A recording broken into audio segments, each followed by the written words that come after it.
Former White House Chief of Staff John Kelly is the latest former senior official to criticize President Donald Trump after he threatened to use active-duty military to deal with raging protests over police brutality in the wake of the killing of George Floyd late last month. Kelly reacted Friday to the statement earlier this week made by James Mattis, saying he agreed with the president's former Secretary of Defense about the dangers of divisive politics. Mattis, like Kelly, is a retired Marine general. "I think an awful big concern is that the partisanship has gotten out of hand. The tribal thing has gotten out of hand," Kelly said. "We don't look at each other as fellow Americans. We look at each other as opponents. We don't talk to each other. We yell at each other." Kelly did not go as far as the stinging essay by Mattis, stopping short of questioning the president's maturity or asserting Trump doesn't make an effort to unite the American people, but he admitted he agrees with the underlying sentiment the former defense secretary sent with his explosive message.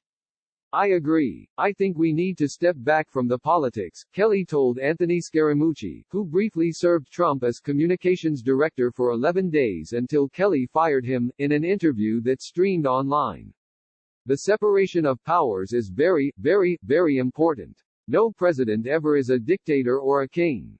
Kelly, who served as Trump's second White House Chief of Staff from July 31, 2017 until January 2, 2019, said that if he were faced as Chief of Staff with a proposal to clear protesters for a photo opportunity, he would have recommended against it.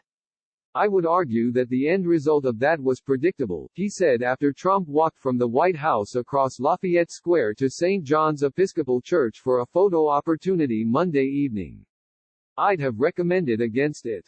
While the president has claimed he fired Mattis, who announced his resignation December 20, 2018, Kelly recounted that Trump did not fire Mattis, again disputing the word of the president, answering simply, "No, he did not," while admitting every relationship in the White House deteriorates over time.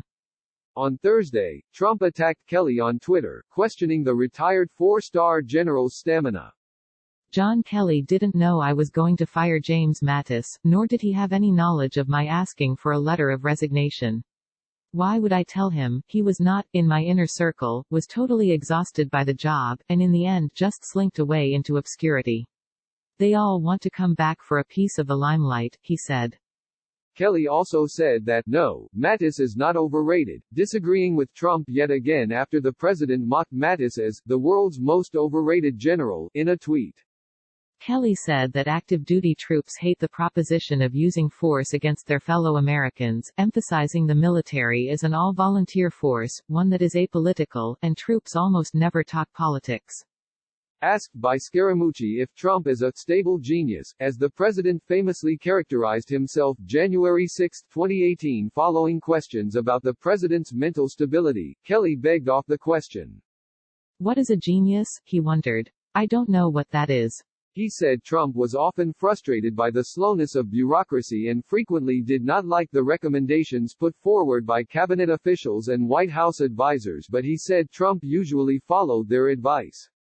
With the presidential election just 5 months away, Kelly said voters should look harder at who we elect, including examining the candidate's character and ethics. "I think we need to look harder at who we elect," Kelly said. "I think we should look at people that are running for office and put them through the filter. What is their character like? What are their ethics?" He said if Trump loses the election this fall, he couldn't imagine Trump fighting the results beyond seeking potential recounts for close tallies in swing states. Kelly touted the Founding Fathers' vision for checks and balances and separation of powers, credited the strength of U.S. institutions supported by the Constitution. Finally, asked whether he would serve in a future administration, Kelly revealed, "I would serve," noting he comes from a family of service. Kelly served more than 40 years in the Marine Corps, rising to the rank of a four-star general before retiring in 2016. He was appointed as Trump's first Secretary of Homeland Security before his tenure as White House Chief of Staff.